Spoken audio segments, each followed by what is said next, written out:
Thanks for visiting the WeSupportDeafAwareness website. Now, I'll be updating it soon with the ability to register your organisation so that you can support the initiative and provide your employees with access to my deaf awareness training. The training is free for not-for-profit organisations and businesses turning over less than £2 million a year. For businesses generating more than that, there's just a modest charge. I thought I'd record this video to explain a little bit more about why I'm doing this and what the campaign is really all about. Well, I've been deaf since birth and rely heavily on hearing aids and lip reading to communicate.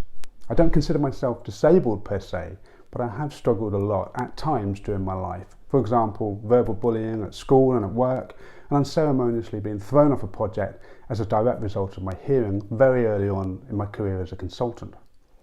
Now, deafness is invisible, and it's often just a case of not understanding about what it means to be deaf. So I want to raise awareness so that people can begin to understand what it's like and some of the challenges that the deaf and the hard of hearing face. For the past year, we've been in lockdown, and as someone who has a significant hearing impairment, it's been incredibly frustrating and stressful at times.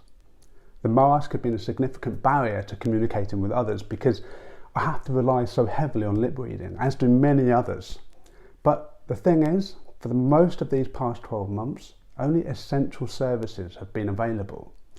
Far more services have been restricted, but soon almost everyone will be open for business. Never mind frustration at being able to not understand someone at the optician, doctors or checkout operator.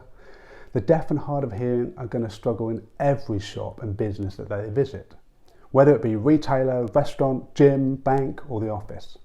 Every visit is going to be a challenge. And later, when masks finally come off, does that mean we forget about the deaf? No. And what about the other invisible challenges, such as autism, learning difficulties, depression? No again.